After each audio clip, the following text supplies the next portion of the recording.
Hello and welcome to a very special episode of Funbearable. I'm Brad. I don't think we should say it's an episode because it's like 30 minutes long. Sure. Welcome to a very special period of time. Welcome. Oh, I said wary. Wary. Be wary.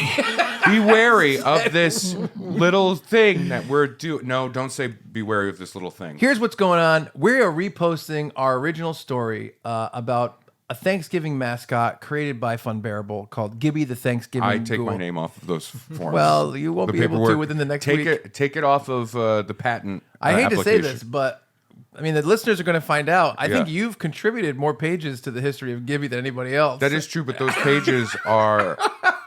the most emotional of Gibby's life? No, they're a eulogy. I try and really put it to bed. So we're skipping ahead. These are call forwards. Here's what's going to happen. Today on YouTube, we're reposting the original... Today on YouTube, we're reposting the original story, Chapter 1 of Gibby the Thanksgiving Ghoul, because you might want to check this out as a refresher before you hit the big Funbearable Thanksgiving episode next week. Yeah, you know how everybody saw Two Girls, One Cup? Yes. Mm-hmm. You know, it's 2023. I still watch it. Can you feel it? Yeah, I was going to say, like, it's my nice phone, to go back it's and my go, phone wow. background. Oh, no. It's a dynamic background. I never saw it. Oh, who's calling? Oh, it's Brad. Hold on. Hello. That was... Oh, he's throwing up too. I made a theme out of it, so it's all the sound effects. Yeah. Your face is Splish. one of the. Your face is one of the girls. Your face is one of the girls. I'm the cup. Yeah. I thought I come out of someone as like a Looney Tunes, like. So Gibby the Thanksgiving Ghoul, for your listening and watching pleasure. Chapter 1, and maybe we'll get Chapter 2. Who knows? Very soon. If there was a film of Gibby, I think at the beginning, this is my case to the court, Your Honor. Mm-hmm. Here's why I'm not attached. At the beginning, instead of like a created by or a director credit, it would say it's Chuck's fault. Right at the beginning of the movie, it's Chuck's fault. It would be created by, Chuck Staten and Brad Rohr. Guy who got roped in, Ray Harrington. Sure. Yeah. Man, Chuck's Fault Productions is really funny. That's a great encapsulation. Yeah. But please enjoy Gibby Yes. Gibby the Thanksgiving Ghoul, Chapter 1. So, Christmas has all these great mascots.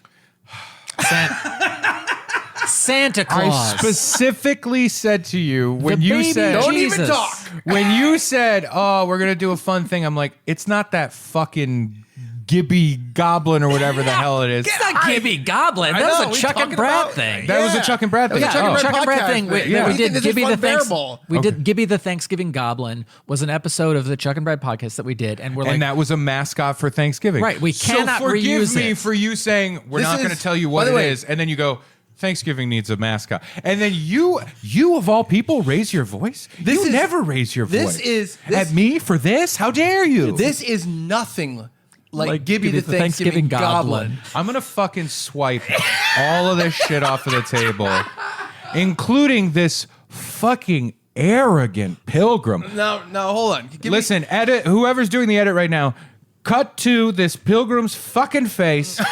Look at him. The way he's holding the turkey, it's like he is saying, like, "Aren't you going to invite me in?" Right? Like that's what he's doing. And I think, oh, now that I think about it, that is appropriate because I think all of the colonizers back then, they were just like, "We're gonna die." There's a script for this. Hold on. Wait a minute. We got to talk about this. All right. Since I already talked to the edit, whoever's doing the edit, can you do me a favor? Just cut to black the second this goes anywhere near Gibby territory. Hold on. Wait. And fucking end it. I'll say this, and Brad will attest this. There are 0 goblins in this story. No goblins at all. So, Is it Gibby the Thanksgiving Ghoul now? hold on. Let me lay this out. You're ruining this for the new listeners. Don't step on our punchlines, Yeah, Rich. right. The fact that you did this when I was like, look, I'm down for whatever, just please not that. Like it's so dumb. It's so dumb. And you've already done it. I don't want to do that. And I remember talking about this. I used this as an example when we were having our little summit meetings about becoming a podcast. You don't know anything about the goblins. This is built on a lie. Hold on. This whole thing is built on a lie. Hold on. Just like the real Thanksgiving. Let me lay this out for the listeners. Message. We came up with a character called Gibby the Thanksgiving Goblin. Right. Now, when we we wrote a story. You did the job no one asked you to do, and you did. Are you getting up to hit me? I almost did. The way you're like, if you don't let me do my little Gibby jokes, I'm No. gonna kill you. So we came up with that, but it was really just kind of written quickly. I just scribbled some ideas. We had some fun. It was short. Yeah. And that was the original idea, was can we come up with a Thanksgiving mascot? Okay. But we didn't. We executed it. It's almost like a rough sketch I wish. version. I wish you had executed it. But now we are starting a new tradition here on Funbearable. We are creating a Thanksgiving mascot. Oh, I see. So the tradition is like every year I question whether or not this was a good idea to do. So, Yeah. So, Every well, no, episode. Yeah, no, so no, it's like no, forced no. family and found That's family. an episodic tradition. So you ready for this? Yep. like that. So we create a character named Gibby the Thanksgiving Ghoul, right? Brand new character. And listen, if Chuck and Brad could sue Funbearable, Can I kill myself if I swallow the whole thing? so if Chuck and Brad could sue Funbearable for this, Yeah. they would lose in court. Yeah, because goblins it's and so ghouls, different. not the it's same so thing. different. Yeah. But I think you lose in the court of public opinion. Oh yeah, definitely. Yeah. I like the idea Yeah. of us suing ourselves. I like the idea of the two of you sitting as the accused and obviously representing yourselves. And Chuck stands up and just straightens his jacket for a second and he goes, "Ladies and gentlemen of the," and then immediately the foreman stands up and goes, "Guilty! Guilty on all charges. In fact, throw some more at him." Right? So this is Lock him up. This is called Gibby the Thanksgiving Ghoul. Uh-huh. And what this is it's a script about the three of us, the friends, the trio, and we're creating this new character so that the listeners, the people of the world, the planet Funbears. Earth, Yep. have a Thanksgiving mascot. Maybe we'll come up with I action like figures. our listeners and watchers. I think they're gonna love this. I like them. You comment after this and tell us if you like Gibby the Thanksgiving Ghoul. Well, you can't believe anything you read in a comment, So including compliments. now I'll say this: the main character in this story is Ray Harrington. Oh, surprise. Yep. But here's my plan, Yeah. or our plan. A plan. Freudian slip Yep. at best. Next year, maybe Ray and Brad will write a script and present it to Chuck. Maybe Ray and Chuck will write a script and present it to Brad. Right. But this first year, Chuck and Brad have written a script that Ray has not seen called Yeah. Gibby the Thanksgiving Ghoul, where Ray is the main character. And we're going to read a classic Thanksgiving tale, has more to do with Thanksgiving than Dutch or planes, trains, and automobiles. It's What about More what about Thanksgiving. trains, planes, and automobiles? Both, all of the planes and trains. Both. both. Both is Argetti. But after this, people will say, we love the ghoul, we love Gibby, we need I stuffed can't animals. believe you would risk sullying the word ghoul when we have I pity the ghoul. We're keeping the ghoul alive. We're gonna have baby teas of Gibby. Are you going to throw up right now? Show you. We're gonna say shirts. I was gonna say shirts, and then I was pulling here. That's why I said baby teas. You know Grogu from the Mandalorian series? Grogu? Yeah. Every year, Gibby is going to leave Grogu in the dust. every year when October 1st is approaching, the Fun Bears are gonna be fucking rubbing their vaginas and penises in anticipation of our Halloween, Could have said Thanksgiving, giblets. Could have said giblets. Thanksgiving, Halloween, and Christmas offerings. Yeah. I didn't want Thanksgiving to be dead. We're creating the very first Thanksgiving mascot. There is no Thanksgiving mascot. And we have the first one in these pages. Okay, all right. The fact that you're doing the thing that you were like, you said to me like, oh no, we'll never do that. And you're like, this time we're also going to make you the main character so we can I ridicule you in print Can I ask you a question? while you have to suffer through and Gibby. this is real. We're breaking the bit a little bit. Okay. Did we talk about not doing this? I don't know. I don't remember we talked that. about a lot You of and things. I specifically talked on the phone about it. Yeah. Like recently. when we were starting the podcast. I know. I'm not even I kidding. meant like last week. No, not last week. I don't remember this. All right. But what do you dislike about the goblin? I don't like the whole like ism of it. You know what I mean? No. I don't believe in Gibby the Goblin. Well, good. Yeah.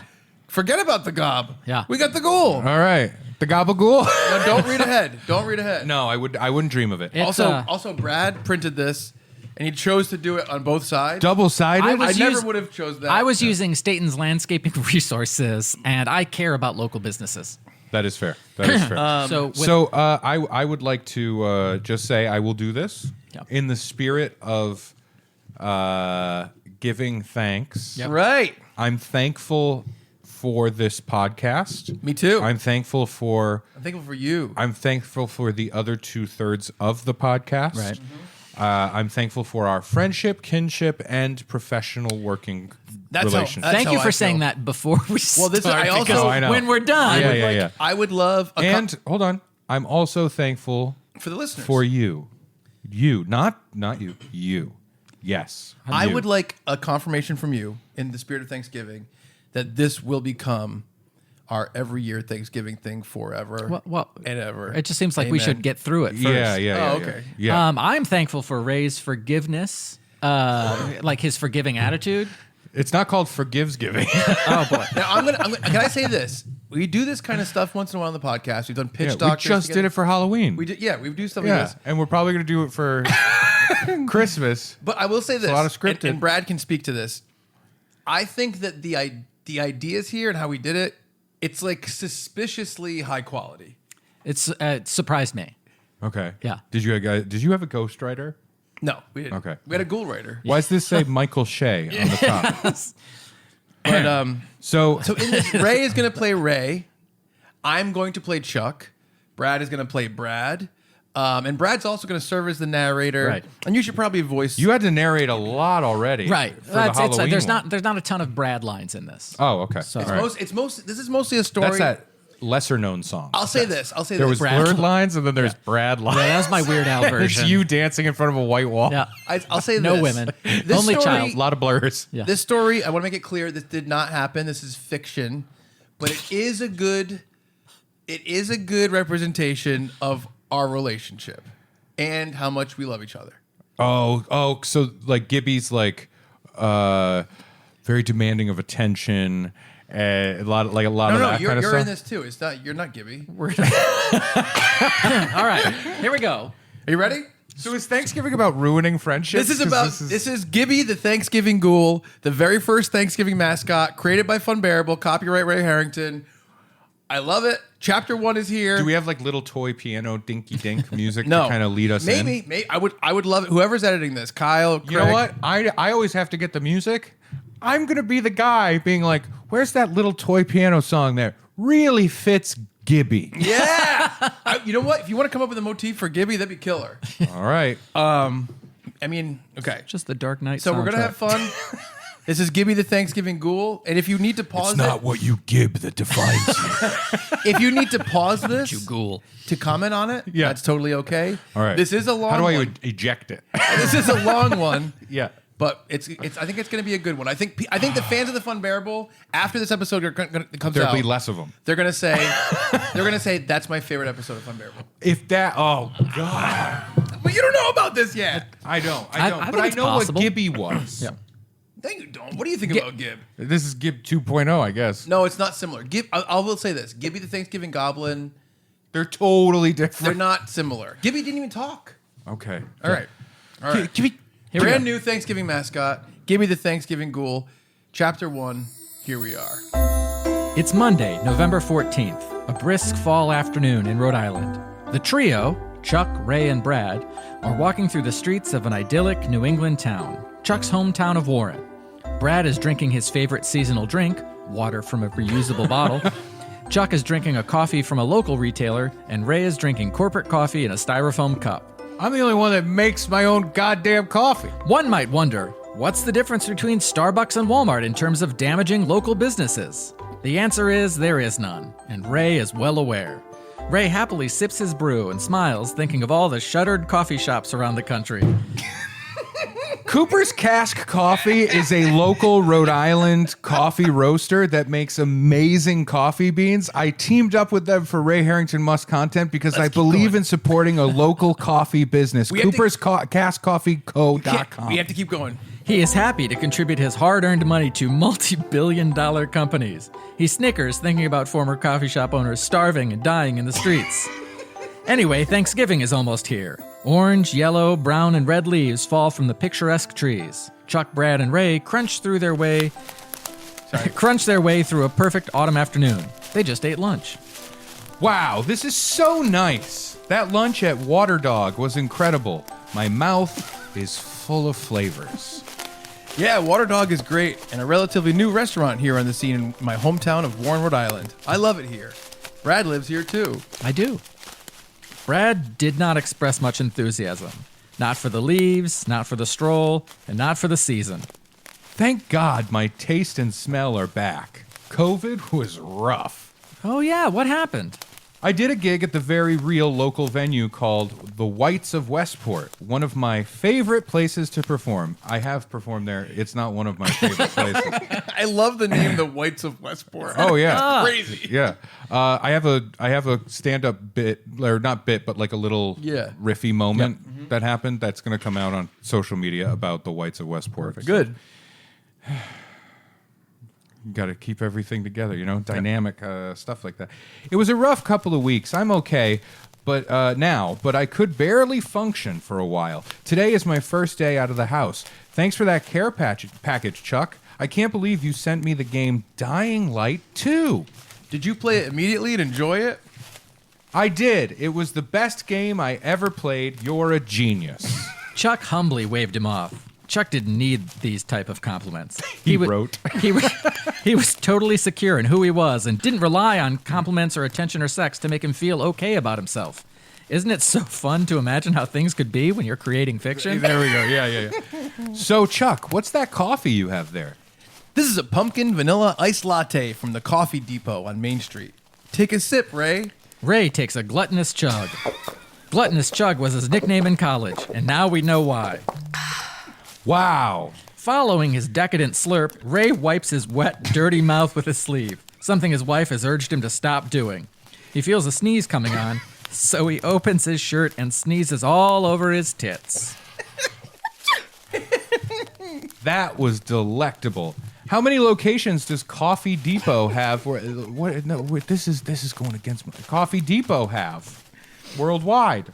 Just one, Ray. The Coffee Depot is an independent business run by the local townsfolk. A wonderful, one-of-a-kind, blissful oasis of caffeinated heaven. And to say this, I wrote the ending of this at Coffee Depot today. Okay. Pretty good. Ray farts, and it's a bad one. He starts to remove his pants and leave them in a bush. He doesn't even acknowledge what has just happened, almost like it's a consistent occurrence for Ray. Chuck and Brad are shocked, but don't want to embarrass their towering friend. He takes off his red backpack and takes out a plastic bag labeled Emergency Pants, Monday, Nighttime, and slips them on. A local business owner sticks their head out their window. Hey, Chuck, looking great in that rad jean jacket. Thank you. Ray also thinks it's rad. It's on record. Another local business owner is cooling pies on a windowsill. Hey, Chuck, it's a great day to see you. A great man. Those pies smell wonderful. As the trio walks down the street, more and more business owners greet Chuck and rain down compliments. It's not unlike the opening scene in Beauty and the Beast. Chuck attempts to speak French, but isn't perfect. Voulez-vous, Francois? Yeah, it wasn't perfect. That was good, yeah. Wow, you're so cultured, and this is incredible. I can't believe you live in this perfect, classic New England town, and you're the king here. No. Chuck was humble. Some say too humble, since most indeed did see him as king of town. Especially the mayor and all the government officials, but not Chuck. It didn't even occur to him. Chuck continued down the street with his scepter and ruby-encrusted crown. I'm just a regular guy, Ray, like you. I simply appreciate where I live and see all the wonderful things around me. We have a beautiful community here. Plus, it doesn't hurt that I write for Providence Monthly and the Bay Magazine. What does that have to do with anything? Oh, Ray, the Bay Magazine is the top culture magazine in this area of Rhode Island. Chuck reviews all the new restaurants here. After doing the Chuck and Brad podcast, he was asked to write for Motif Magazine, then Providence Monthly, and now the Bay. You've heard of failing upward, right, Ray? Hey, that's my favorite kind of failing. Yeah, I get to review the restaurants, and it really connects me to the community. I just appreciate good people, good food, and being merry. Ray, This is like a resume meets creative writing. Wait. Ray looks hurt. Wow. I wish I could do something cool like that. You can do anything you put your mind to, Ray. Ray concentrates hard, then pulls out his waistband and looks down the front of his pants. He frowns, then sighs. Nope, just more poops. I'm so excited that Thanksgiving is coming up. Did you know that this was once all native land, Ray? And even though they didn't always get along, the Native Americans and the Pilgrims from England put aside their differences to come together for a magical Thanksgiving feast. Ray rolled his eyes. Yeah, I knew that. I went to grade school. Wow. That was great delivery, Ray. You know, Ray, the Bay could use a smarty like you on the staff. I can put in a good word with my editor and get you a gig. Maybe you could become a food journalist in New England as well. Sure, I might lose some of my writing gigs to you, but I'm happy to provide for you and help you achieve your goals, even if I have to sacrifice a little for a friend. Brad smiled at Chuck. Chuck was so thankful and giving. He loved to give thanks, and he loved to thank people for gifts. Just thanking and giving, giving and thanking over and over. Chuck really understood the meaning of the season. Let me call my editor. Hello? Mrs. Massasoit? Can we hire my friend Ray as a new writer for the Bay? Interesting question. I'm not sure. Let me check. Chuck whispers to Brad. Harrington. Oh, okay. Ray Harrington. Great. Thanks.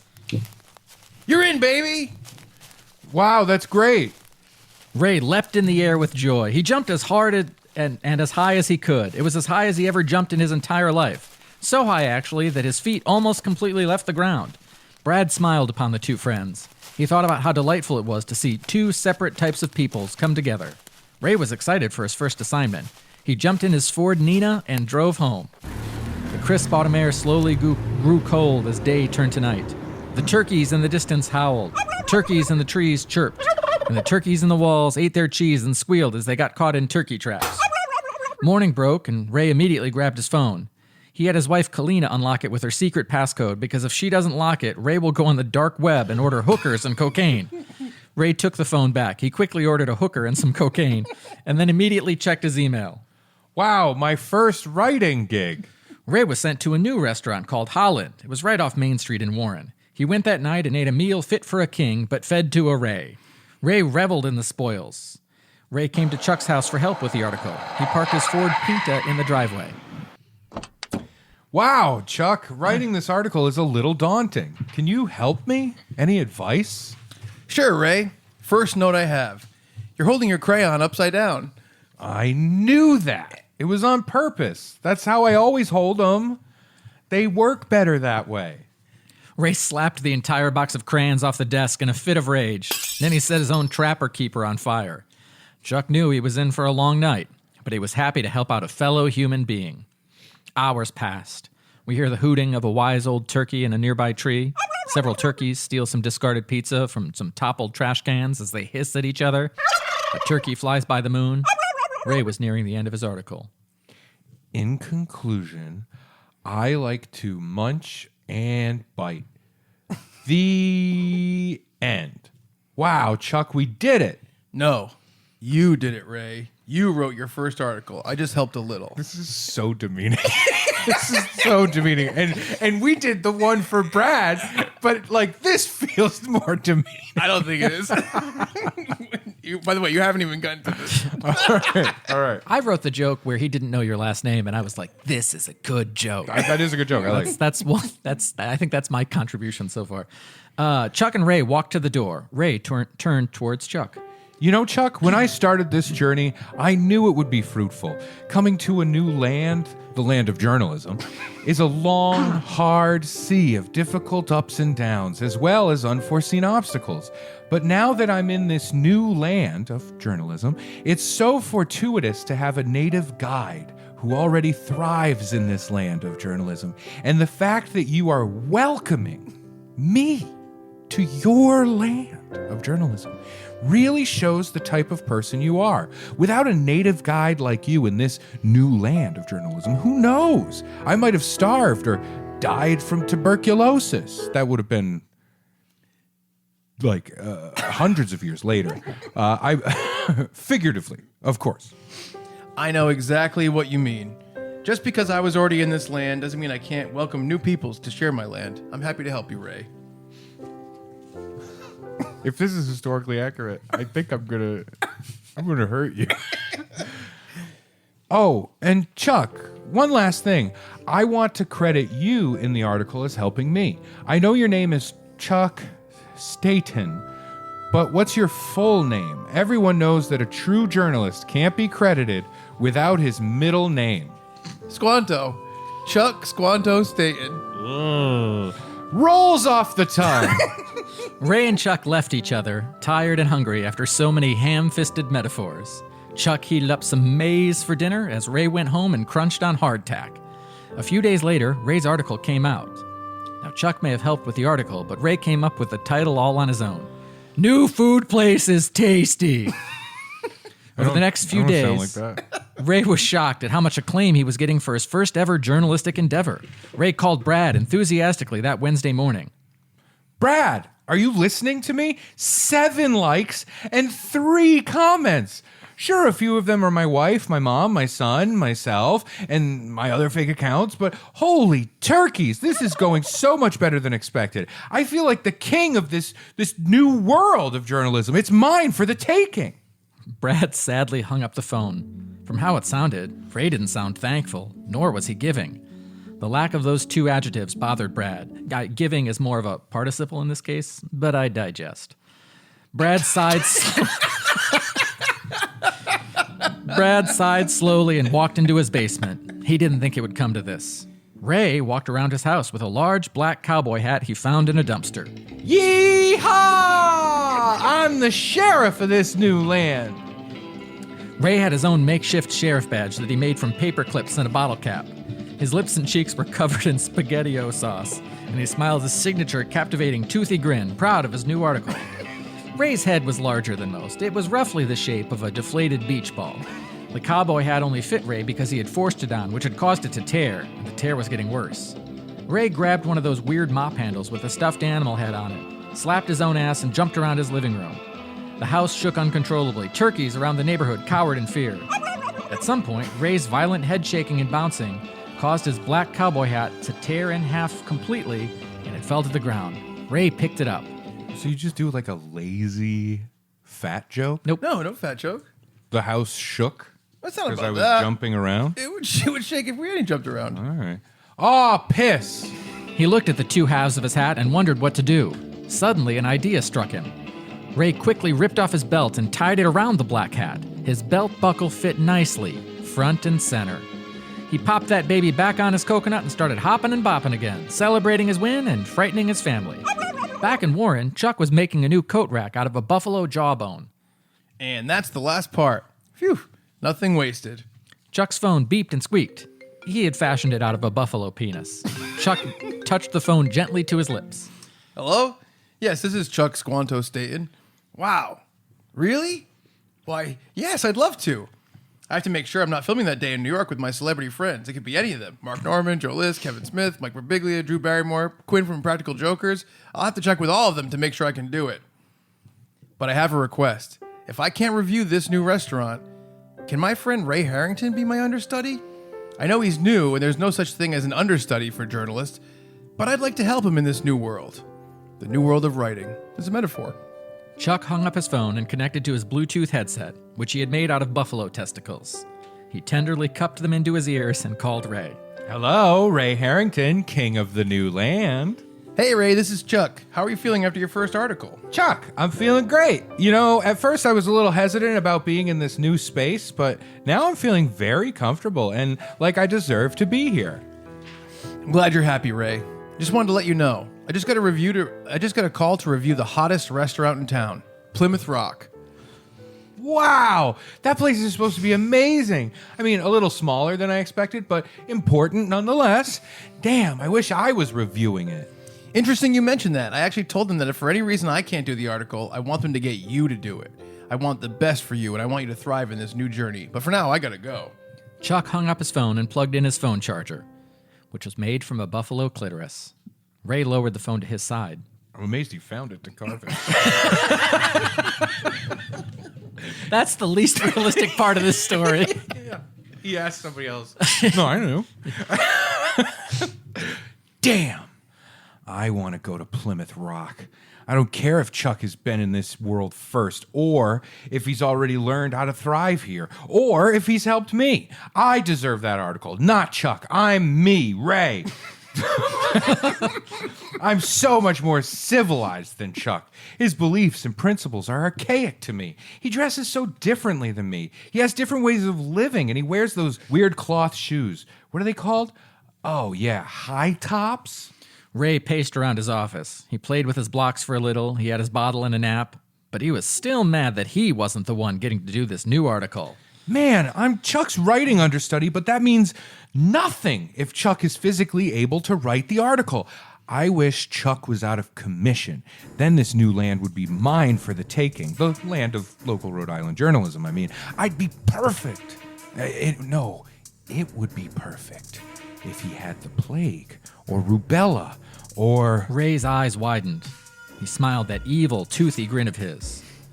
Or COVID. Ray skittered outside and peeked in his trash can. Perfect. Kalina hasn't taken out the trash yet this week.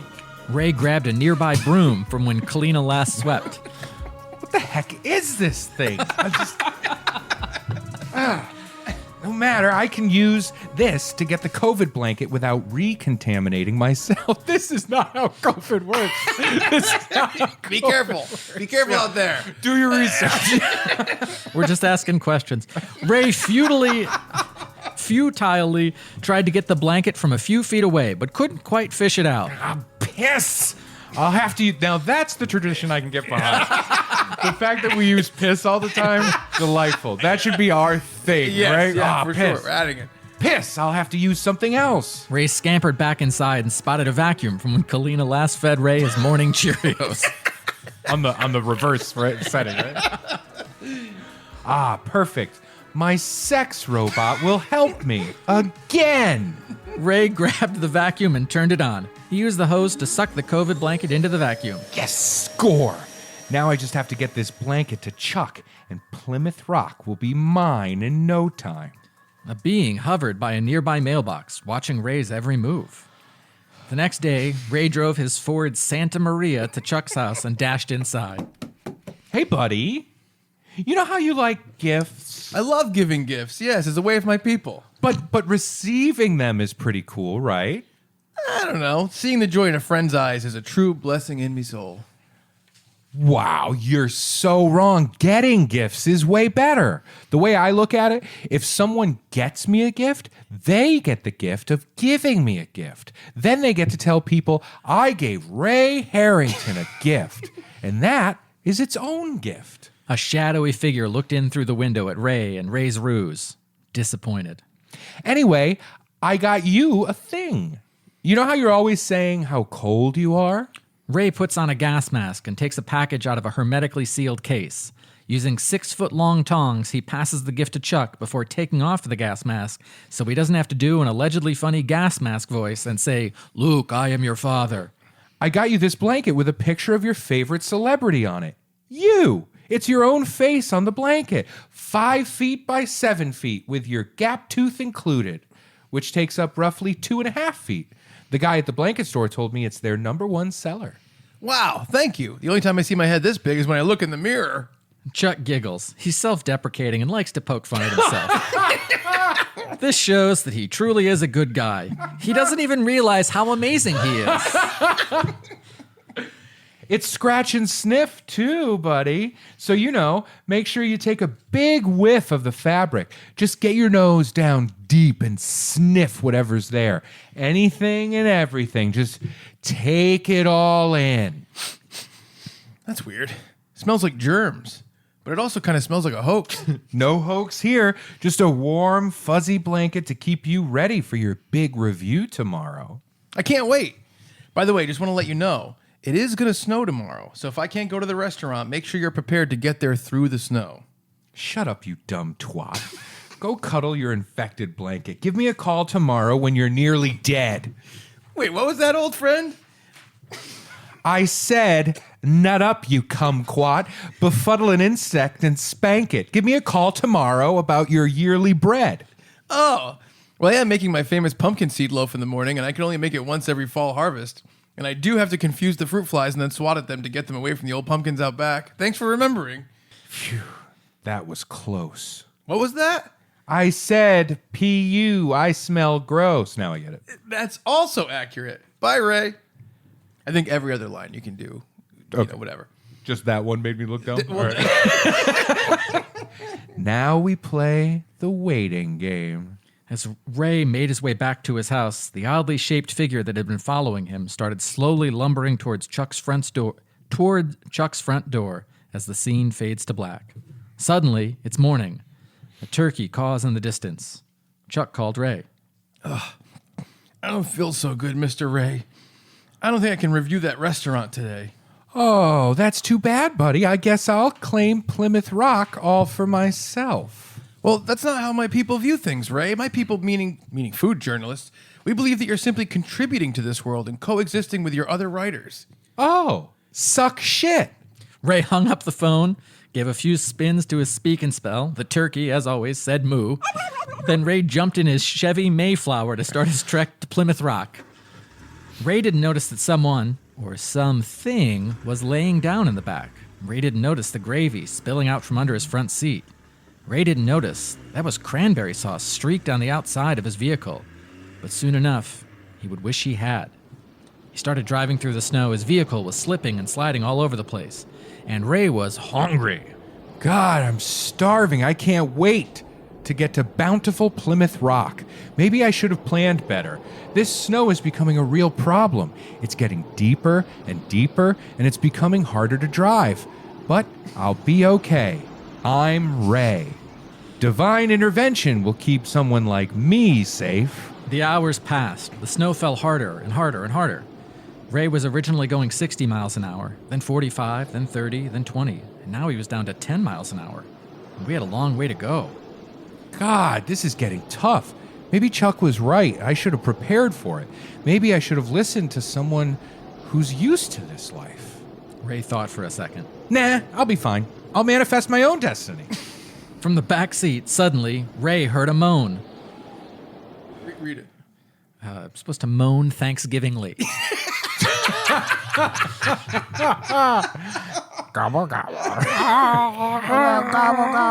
Out of nowhere, the car filled with the sweet smell of pumpkin roll and apple pie. It was overwhelming, intoxicating. Ray was so entranced by the smell that his eyes rolled back in his head and he nearly fell asleep. Until... Am I doing this voice or are you doing the voice? Wake up, Ray!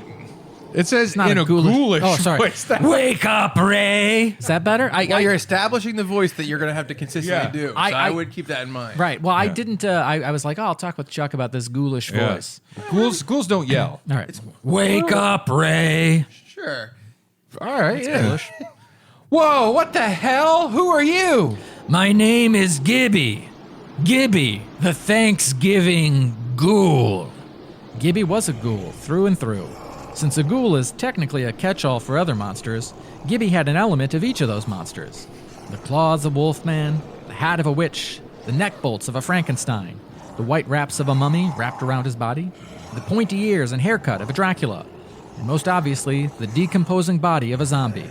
His eyes were sunken in, his nose was that of a rotting corpse. But Gibby the ghoul wasn't to be pitied. Nor was Gibby here to frighten or terrorize. No, Gibby was a Thanksgiving ghoul. To off-put his dark demeanor, Gibby was dressed in a turkey costume. A ratty, smelly, dirty turkey costume with a thin layer of brown feathers. It was obviously something that had never washed or even been taken off. Gibby had one single large yellow tooth right in the middle of his sinister smile, looking like a single cooked corn niblet. He smelled like a combination of decadent pumpkin spice and deplorable haunting death. Gibby's suit was open in the front, revealing his mummy-wrapped body all the way down to his crotch. There was a tuft sticking out where the zipper met his waistband. But the tuft was not of pubic hair, just stuffing on top of stuffing on top of stuffing, spilling out the top of Gibby's pants. Gibby sat there proudly, obviously waiting for Ray's warm welcome. Hi, I'm Ray Harrington. I was on Conan. Ray, I'm here because you have a lot to learn about the true meaning of friendship. That's... I'm changing the voice. Read what you described this thing as. Yep. And then do that voice. I already committed to the voice. I can't do the voice. It's somebody like falling apart. Think of this like the whole body It's like like zombie-ish. falling. Yeah, Right. yeah. I can't do But it. like a mess who's like somebody helpful. like Like the Pet Cemetery. I'm here because you have to learn about I'm the here true because meaning you- of friendship. Imagine Yeah. they're drunk. Yeah. Ray, I'm here because you have a lot. Yeah, that's great. Voice. I'm losing it. Ray, I'm here because you have a lot to learn about the true meaning of friendship. Now I'm happy again. You're asking for a lot of character development from a guy who shit his pants 3 times already in this script. 3? I only counted 2. Ray pulls out the waistband of his pants. There's nothing there but a pitiful nub of skin. At first, Gibby thought it was an infected skin tag, but no, Ray's penis. But curiously, it was clean as a whistle. Oh wow, I must have just felt the warmth of the heated seats. Huh. I'll have to remember to ship my pants later. Raymond, until you listen to and appreciate the people around you, Perfect. you are destined to wander these snowy lands alone until you expire. It happened with the people of Roanoke, it happened to the people of Jamestown, and now it could happen to you, Ray. It's perfect. It's almost like a Nixon. It is. By the way, that's a really good voice. Yeah, That is no, not it a good is voice. because I've gone through 6 of them in that line about yeah, Roanoke but and it's like the Jamestown. waddle of a That was turkey, very you know? good. Yeah, it's Yeah. very good. We're making a character. a permanent, lasting character. Yeah. Yeah, I'm sure it will be around forever. It could happen to you, Ray. Don't think just because you have a pretty little mouth that I'm going to listen to you. Okay, I took this writing job because I wanted to practice journalistic freedom. I'm going to complete my pilgrimage to Plymouth Rock, and I'm going to eat a cornucopia of food and then write a cornucopia of words about the whole cornucopiaing experience. And there's nothing you can do about it. And then, I'm going to purchase Louisiana. He was off by like 180 years, but I once again digest. Fine. Continue on your journey. That's good. So Ray did. He drove about 10 more feet. His car slid off the road and down an embankment, continually rolling and killing several turkeys on the way down. Ray is upside down. Aw, piss. By the way, I am selling Yeah, what you're I'm doing saying. great. You're doing All right. great. Yeah. Ray got out of the car and blundered into the snow. With each step he took, the cold felt colder and the snow felt snowier. The wind chilled him straight through to his bones. He shit his pants to stay warm. Stupid ghoul. Thinks I don't know the true meaning of friendship. That ghoul doesn't know shit about dick. Friends are there to help you get what you want, and then you stab them in the back to get even more. What else is there to know? After what seemed like hours, Ray realized he was barely making progress in the deep, deep snow. He looked back at the car to see how far he'd gone.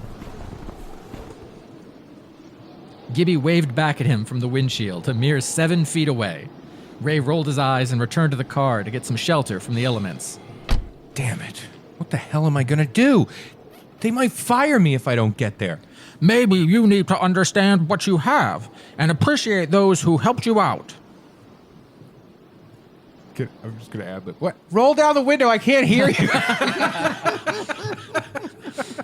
What? All right. So, listen, ghoul. I don't need your attitude. I don't need you. I've made it this far on my own. I didn't need help from anyone. Ray was in a full-on tantrum now, the same way he gets when someone praises Jurassic World or says a female comedian is funny. Tears and snot streaming down his face, beating his fists against the steering wheel, squealing, oinking, and clicking his hooves like a turkey in shit. Didn't need anyone? No, not anyone. Just Ray thought about it, about all the good Chuck had done for him. It was Chuck who bought him Dying Light, too. It was Chuck that connected him to the magazines. It was Chuck that helped with the article. Pulling back the curtain, it was Chuck that wrote all of his jokes for Ray's appearance on Conan and came up with the entire Ray Harrington persona. It was Chuck. Chuck all along. Everything good about Ray's life was Chuck. And so just to be clear, that's not how Chuck feels. Chuck didn't think of things that way. Chuck liked to spread the accolades around and credit those who deserve it. Chuck liked to help his friends without ever even remembering that it was his brilliant mind that was responsible for any and all success of those around him. Ray finally saw the truth of how he'd acted. He hadn't appreciated Chuck and even gave Chuck a viral disease in order to steal his work. Ray was ashamed for the first time in his life. Gibby saw Ray's face. Gibby knew what Ray was finally learning. Oh no, Gibby. What have I done? And what can I do? The true meaning of life is appreciation for those around you, for those who care about you, for those that you bond with. Your friends and family are all you have. The people you laugh with, the people who share your troubles, friends are to be loved and to be shared with. Ray hung his head in shame. The belt buckle fell off his black hat onto the floor. Gibby smiled. Ray, I think you've learned. Gibby smashed through the windshield and started shuffling in front of the car. Now that Gibby was standing, Ray could see that Gibby's genitals were collected in a healthy lump in front of his pants. Was it a curled, sweaty, stinking penis? Could it have been a large, flowering, overflowing, meaty ball of labia? Oh my God. It could be either. It could be both. But Ray couldn't tell. As Gibby's genital bulge... Yes. As Gibby's genital bulge dragged and scraped along the ground behind him, a thick ooze of gravy. Yeah, a thick ooze of gravy was left in its wake, not unlike a snail. Ray didn't realize what Gibby was doing until he saw Gibby's giblet gravy melting the snow. Gibby was clearing a path. There were little lumps in the gravy made of garlic and pieces of turkey skin for Ray's tires to get traction. Gibby pulled a 20-foot cheddar baguette out from his turkey suit. He threw one end to Ray. Ray promptly chomped down on it and held tight with his teeth. Gibby turned back towards the snowy road and started moving forward. Slowly but surely, Gibby pulled Ray in his car all the way to Plymouth Rock, the very conveniently named restaurant. Ray stepped out of his car and turned to Gibby. We made it! I can't believe it! But I feel so guilty. I took this from Chuck, and now he's sick at home with COVID. I feel like a straight-up grade A POS. Why don't you go inside, Ray? That was just Nixon. Why don't you go inside, Ray? Ray was curious at Gibby's response. He slowly walked through the door, only to see his wife, his son, his entire family, and all his friends, including a healthy Chuck Squanto Staten. What? How? Ray, I need to apologize. Gibby showed up at my door last night and warned me about the COVID blanket. I knew your plan, and I pretended to be sick this morning when I called you. I'm sorry. But why did you do that? Well, Gibby and I had a long talk, and Gibby thought this might be the only way for you to learn the true meaning of Thanksgiving. Chuck gestured to the table. It was a 15-foot Viking table filled with beautiful Thanksgiving turkey, bowls of gravy, oceans of mashed potatoes, yams, several types of stuffing, all the fixins. And Ray was fixin' to come clean. Oh my gosh. Is today Thanksgiving? Gibby smiled warmly at Ray. I was so wrapped up in my own ego that I didn't realize it. Chuck, your apology is accepted. But Chuck, I need to apologize to you. I'm so sorry I tried to get you sick with COVID blankets. I thought I'd be better off in this new land of journalism. I barged in and took over like I always do. But we're better together. Not just you and me, but everyone should be working together and appreciating each other. That's what makes this new world special and different. I agree, old friend. How about we enjoy this bountiful feast and give thanks together? I'd like that. I'm really thankful for our friendship. But wait, we need the entire Funbear Jamboree here to truly celebrate Thanksgiving. Where's Brad? Wait, Brad, he's been absent this entire time. Almost suspiciously so. You know, guys, I actually think Brad's presence has been here, even if you don't know it. But my work here is done.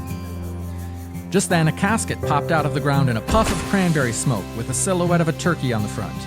The door popped open. Gibby crossed his arms, closed his eyes, and fell back into it as it returned to the depths of hell. Just as the smoke cleared, Brad walked in the front door, brushing casket crumbs off his chest and kicking gravy off the soles of his shoes. He was out of breath, like he had been running through the snow for a while and maybe also towing something. Sorry I'm late. Did I miss anything? The boys all sat down at the table, their mouths watering. Ray was ready to say grace and bask in a night of love, laughter, and appreciation. He turned to Brad. Brad, you're not going to believe it, but I met a ghoul who taught me the true meaning of Thanksgiving. Oh, silly Ray. Ghouls aren't real. Brad winked at Ray. Ray understood the message Brad was sending. Brad, I appreciate the offer, but I am married. Brad retracted his wink. Ray, are you ready to say grace? Chuck handed Ray a microphone made from a buffalo tit. Ray smiled at Chuck. He grabbed his microphone and his glass. He stood up out of his chair.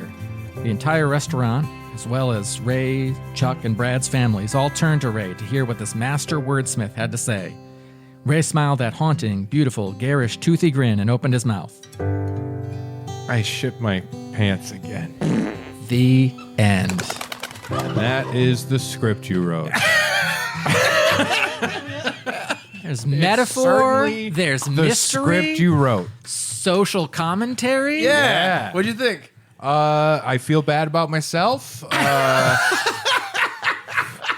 I feel really bad about Well, I'll say myself, this. and I worry that some things that you guys know are jokey exaggerations that people won't know what's Okay, real and fake. I'll come clean. Ray does not shit his pants that much. Oh, gee, thank you.